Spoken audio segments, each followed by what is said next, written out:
Gold, trusted gold buyers. మీరు తాకట్టు పెట్టిన బంగారాన్ని విడిపించి ఈ రోజు ఉన్న మార్కెట్ ధరకు కొనబడను. వేటూరి గారికి జాతీయ అవార్డు వచ్చింది మాతృదేవోభావసంలో రాలిపోయే పువ్వా నీకు రాగాలు ఎందుకు.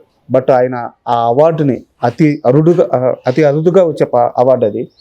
దాన్ని కూడా ఆయన వెనక్కి ఇచ్చేశారంట. తెలుగు భాషకి ప్రాచీన హోదా కల్పించలేను. ఆ సమయంలో అంత స్ట్రాంగ్ డిసిషన్ తీసుకోవడానికి కారణం ఏంటి? అంటే తెలుగు మీద నేను చెప్పాను కదండి, పాత వాళ్ళకి రామారావు గారు కానివ్వండి, మన వైఎస్ రాజశేఖర రెడ్డి గారు, వీళ్ళందరూ తెలుగు వాళ్ళు. తెలుగు అంటే చాలా ఇష్టపడేవాళ్ళు. అంటే తెలుగు అంటే ఏమిటి, భాష ఒకటే కాదండి, మన నడవడిక కానివ్వండి, ప్రాంతం, మంచితనం, మన ప్రజలు, మన వాతావరణం, మన సంస్కృతి బాగుండాలి. దీనికి మనం ఏదైనా చెయ్యాలి. నేను పవర్లో ఉన్నాను, నేను ఉన్నతికి ఏదో ఒక ఆర్థికంగా పెట్టి ఒక ద డిపార్ట్మెంట్స్ క్రియేట్ చేసి చదువు చెప్పడంలోనూ తెలుగు, అది తెలుగుదనం అండి, పరిపూర్ణంగా తెలుగుదనం. ఈ తెలుగుదనం కోరుకుంటున్న వాడికి తెలుగు భాషని ప్రాచీన భాషగా గుర్తించనని చెప్పినప్పుడు మీకు ఇంకా 1000 ఏళ్ళు అవ్వలేదు, నా అన్నయ్య గారు ఎప్పుడో 11వ శతాబ్దం ఎప్పుడో పెట్టాడు, అది రాశాడు, ఇంకా 1000 ఏళ్ళు అవ్వలేదు, అయినప్పుడు ఇస్తాము అని చెప్పడం ఆయన బాధ కలిగించింది. అదే Telugu one of the Tamil, Kannada ఎలాగ అంత ప్రాచీనమో అది కూడా అంత ప్రాచీనం. మనం నిరూపించలేకపోవచ్చు, అన్ఫార్చునేట్లీ ఆధారాలు లేక ఆ సమయానికి అందకో చేయొచ్చు. దీంట్లో 2 పార్శ్వాలు ఉన్నాయి. అది ఆయనకు చాలా బాధ కలిగించింది. పదే జాతీయ గుర్తింపు అని ఏమంటారు ఏన్షియంట్ లాంగ్వేజ్గా గుర్తించమనేటప్పటికీ ఆయన తన పుట్టినరోజు నాడు ఒక డెసిషన్ తీసుకున్నాడు. అవినగడ్డలో ఆయన సభ చేస్తే, నేను నా పాటకి తెలుగు వల్లే వచ్చింది, ఆ తెలుగుకి గుర్తింపు లేనప్పుడు నాకు ఈ జాతీయ అవార్డు నాకు అక్కర్లేదు అని చెప్పి నేను రిటర్న్ ఇచ్చేస్తానని చెప్పి అప్పుడు ఇచ్చేశాడు. అది అట్లా జరిగింది. దీంట్లో ఇంకొక అదృష్టం ఏంటంటే, అంత వెరీ బిగినింగ్లో చెప్పినట్టు ప్రాచీన భాష హోదా వచ్చింది అనే కారణం ప్రభాకర్ శాస్త్రి గారు తన రీసెర్చ్లో చేసినటువంటి ఒక అంశాన్ని పట్టుకుని మన గవర్నమెంట్ వాళ్ళు, తెలంగాణ గవర్నమెంట్ వాళ్ళు, అక్కడ రమణాచారి గారు అనుకుంటా, చాలా ప్రత్యేకంగా ఆయన బాగా తెలిసిన నాన్నగారికి ఈయన రచనల గురించి కూడా తెలిసి ప్రభాకర్ శాస్త్రి గారు వచ్చింది. ఆయన అటువైపు దృష్టి సారించమంటే 909వ శతాబ్దంలో రాసినటువంటి పంపన అనేటువంటి తెలుగు కవి రాసిన ఫస్ట్ రచనే తెలుగు రచన అని చెప్పి ప్రూఫ్లు ఆయన పట్టుకుని ఆయన రీసెర్చ్ వల్ల అవి సబ్మిట్ చేశారు కోర్టులో. మెడ్రాస్ హైకోర్టులో కేసు పడింది దాని మీద. ఒక తమిళుడు గాంధీ అనేటువంటి గొప్ప పేరు పెట్టుకున్న ఆయన మన తెలుగు భాషకి ఇస్తానన్నా కూడా ఆయన కేసు వేసి ఆపాడు. అప్పుడు ఈ ప్రూఫ్లు తీసుకెళ్ళి 9వ శతాబ్దంలోనే పంపన అనేటువంటి కవి రాశాడండి, ఈ రకంగా జరిగింది అని చెప్పి ఆయన ఆ ప్రూఫ్లు తీసుకెళ్ళిస్తే అప్పుడు దానికి ఏన్షియంట్ లాంగ్వేజ్ కింద గుర్తింపు వచ్చింది. ఒక రకంగా ఆయన మొండితనం, జనంలో వచ్చినటువంటి ఒక చైతన్యం, దానికి అడ్డుపడిన వాళ్ళకి సమాధానం మళ్ళా వారి మా పెదనాన్న గారే ప్రభాకర్ శాస్త్రి గారి రీసెర్చ్ వల్లే రావడం అది ఇవన్నీ దైవ సంకల్పం అండి, మనం ఏం చేయలేం. ఎందుకంటే ఆయన ముందుగా అనుకోలేదు, అప్పటికప్పుడు ఆవేశంతో ఆయన తీసుకున్న డెసిషన్ అంతే కదా. మీకు ఒక భాష, మీరు తెలుగువాడిగా మీకు నేషనల్ అవార్డు వచ్చినప్పుడు ఆ తెలుగుని గౌరవించినప్పుడు ఆ అవార్డుకి వెలువ లేనట్టే కదా, ఇచ్చేశాడు. కానీ మళ్ళా పెదనాన్నగారి రీసెర్చ్ వల్లే వచ్చింది. మేము చాలా సంతోషిస్తాం ఆ విషయంలో. అండ్ ఇంకో విషయానికి వస్తే, ఈ మధ్యకాలంలో రచయితలకి రాయల్టీస్ అని చెప్పి కొత్తగా వారి పాటలు వింటుంటే దాంట్లో రాయల్టీస్ వస్తున్నాయి అన్నమాట. ఇది వారికి, వారి కుటుంబ సభ్యులకి, తరతరాలకి ఒక తరగని ఆస్తి అనుకోవచ్చు. అది ఎంత వస్తుందో ఏమొస్తుందో నాకు తెలియదు. దీంట్లో నేను చెప్పదలుచుకుంది ఏంటంటే, మా నాన్నగారిని ఒక ఆయన ఎంబి శ్రీనివాస గారిని ఒక మలయాళీ మ్యూజిక్ డైరెక్టర్ ఆయన చేర్పించారండి 1980లో IPRSలో మెంబర్గా. అప్పటి నుంచి ఆ విషయాలన్నీ తెలుసుకుని ఆయనతో మాట్లాడి దాదాపు తెలుగు ఇండస్ట్రీలో ఆ కాలంలో ఉన్న ప్రతి సంగీత దర్శకుడిని, రచయితని ఆయన చేర్పించాడండి మా ఫాదర్. మీరు చేరితే భవిష్యత్తులో మీకు, మీ కుటుంబానికి మంచి జరుగుతుందని IPRSలో చేర్పించాడు.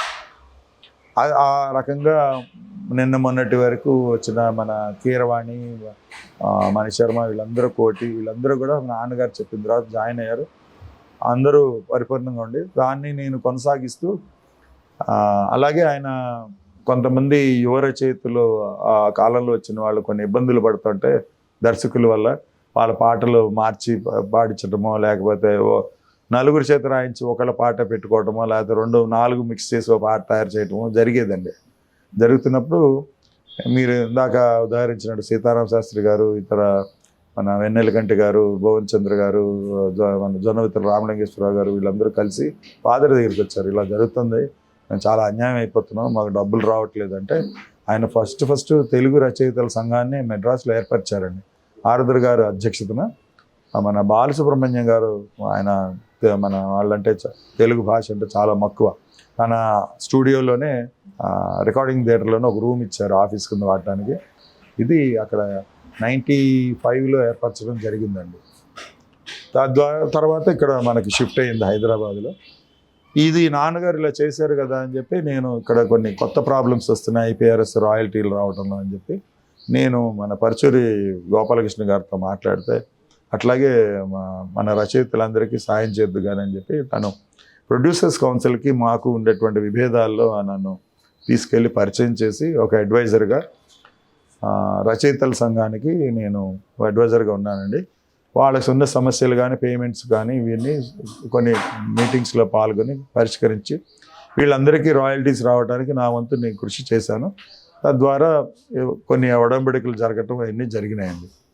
అది ఐపీఆర్ఎస్ అనేటువంటిది మొదటి నుంచి ఉన్న అవగాహన అనేటువంటి తెలుగు ఫీల్డ్లో మా నాన్నగారు మొదట అందరికీ చెప్పడం, నా వంతు నేను ఏదో ఆయన స్ఫూర్తిని తీసుకుని కొత్త వాళ్ళు కదా వీళ్ళు వచ్చిన వాళ్ళకి తెలియదు, రాసేస్తారు 10-15 పాటలు అయిన తర్వాత అరే ఇది పెట్టలేదు అంటారు, వాళ్ళందరికీ కొన్ని చెప్పడం. పాత వాళ్ళు కొంతమందికి వాళ్ళ క్యాటలాగ్ మెయింటైన్ చేయలేకపోతే వాళ్ళందరికీ తెప్పించి చేసి ఇవ్వటం చేశానండి. సమ్ కంఫర్టబుల్ అమౌంట్ వస్తుంది అందరికీ రాయల్టీ వల్ల. ఇప్పుడు వేటూరి గారి రాయల్టీస్ ఎలా ఉన్నాయి సార్? గుడ్, అందరికంటే బాగానే వస్తుంది. ఇప్పుడున్న రచయితల కంటే ఎక్కువ వస్తుంది సార్. అంతవరకు నేను చెప్పాలి, అంతకంటే చెప్పకూడదు. అండ్ వేటూరి గారు తన జీవితం మొత్తం మీద డబ్బుని ఎలా చూసేవారు? అంటే ఇక్కడ ఒక నేపథ్యం చెప్పాలంటే అనేక రకాల విషయాలు బయట మాట్లాడుకుంటుంటారు వేటూరి గారి గురించి. ఆయన అంటే తండ్రి గారి సైడ్ కానివ్వండి మంచి ఆస్తిపరులు, మంచి జ్ఞానవంతులు. అలాగే వాళ్ళ మదర్ సైడు విపరీతమైన ఆస్తి. ఆయన ఒక్కడే మనవడు, అంటే వాళ్ళ మదర్ ఒక్కతే పిల్ల, ఆస్తి అంతా ఈయనకి వస్తుంది అనమాట. అందుకని ఆయన రోసయ్య గారు నన్ను ఒకసారి ఏదో సినిమా ఓపెనింగ్ కలిస్తే అన్నాడు, నా భుజాల మీద ఎక్కించుకుని డ్యాన్స్ చేసేవాడిని అయ్యా మీ నాన్నని, మీ నాన్నకంటే నేను 2 ఏళ్ళు పెద్ద, భలే అల్లరి చేసేవాడు, టీచర్ల మీద పద్యాలు రాసి చెప్తుంటే పాడుకుంటూ డ్యాన్స్ చేసేవాడిని. మన కాంగ్రెస్ లీడర్ కొణిజేతి రోసయ్య గారు చిన్న జమీందారని పిలిచేవాడు మా ఫాదర్ని. అంత ఆస్తి ఉంటుంది అన్నమాట, అంటే కొన్ని 100 ఎకరాలు. So money wise is not a problem. కొన్ని ఆటుపోట్లు వ్యాపార పరంగా ఆయన కొన్ని చోట్ల వ్యాపారం చేయకూడని చోట చేయటం, కొన్ని ఇది ఆంక్షలు, పెద్దవాళ్ళు పెట్టిన ఆంక్షల వల్ల అట్లా ఇదంది. కానీ we're well to do. And ఇప్పుడు ఉన్న వాళ్ళకంటే ఆస్తి పర్వం, అంతవరకు నేను చెప్పగలను. తర్వాత కాలంలో వేటూరి గారి తరువాత చాలామంది రచయితలు వచ్చారు. బట్ వారిలో వేటూరి గారికి నచ్చిన రచయితల్లో సిరివెన్నెల సీతారామ శాస్త్రి గారు చాలా ముఖ్యులు అని చెప్పి చెప్తారనమాట. వారిద్దరి బాండింగ్ ఎలా ఉండేది? ఒకటి దీంట్లో నేను చెప్పదలుచుకుంది ఏంటంటే, నాన్నగారిది ఎక్స్పీరియన్స్ అంతా సీనియర్స్తో, అంటే ఆయన జర్నలిస్ట్గా కలిసి తిరిగినా చేసిన ఆయనకంట వయసులో ఒక 10 ఏళ్ళు, 15 ఏళ్ళు, 20 ఏళ్ళు, దాదాపు 30 ఏళ్ళు పైన వాళ్ళు కూడా ఆయన సాన్నిహిత్యంగా మెలిగినది. ఈ కొత్త తరం వచ్చేటప్పటికి వీళ్ళది వేరే పందం ఉంటుంది. ఎందుకంటే సీతారామ శాస్త్రి గారు ఆయన వచ్చిన తర్వాత 12 ఏళ్ళకి ఇప్పుడు 4 వచ్చారు. వీళ్ళది వేరే పందం ఉంటుంది. సో ఇంటిమసీ ఏర్పడటానికి వీళ్ళకి ఆ మెచ్యూరిటీ ఉండాలి, అవకాశం ఉండాలి. ఇద్దరు కలిసి పనిచేసే పిక్చర్స్ తక్కువ. ఈయన పిక్చర్స్ వేరుగా ఉంటాయి, వాళ్ళ పిక్చర్స్ వేరుగా ఉంటాయి. సో ఎదురుపడ్డప్పుడు వాళ్ళ రచనల గురించి ఎప్పుడన్నా తెలిసినా చేసినా వాళ్ళని ఎంకరేజ్ చేస్తూ మాట్లాడటం చేయటం జరిగేది.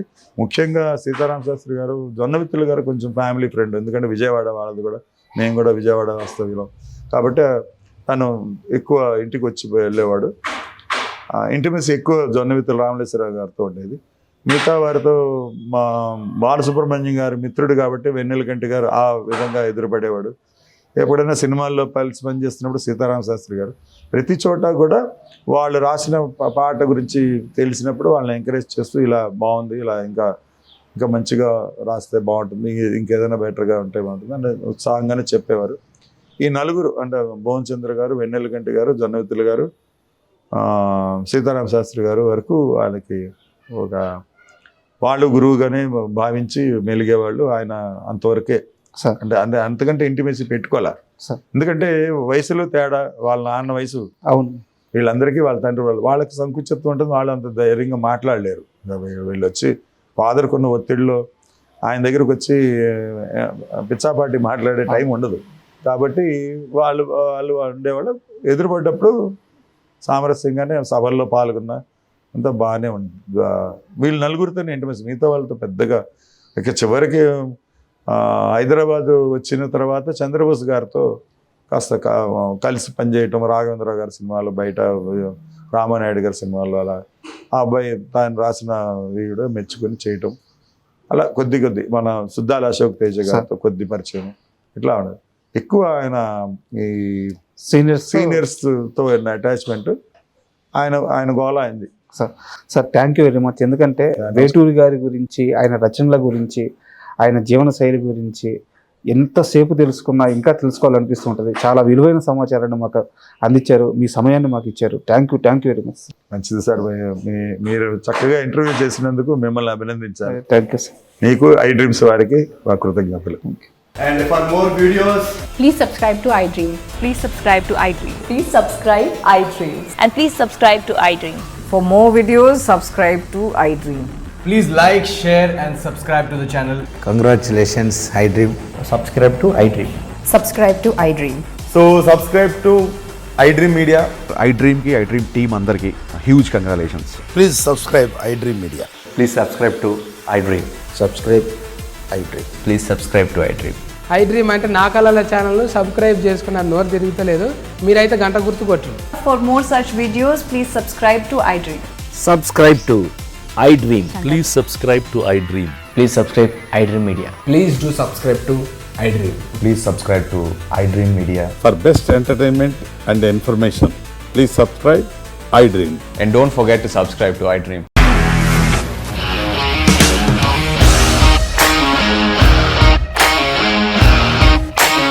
ఇండస్ట్రీలో కమిట్మెంట్ ఇష్యూస్ వస్తే నీకు కూడా వచ్చినట్టు మార్నింగ్ తీసుకెళ్ళాలంటే కొట్టి పడేసాడు.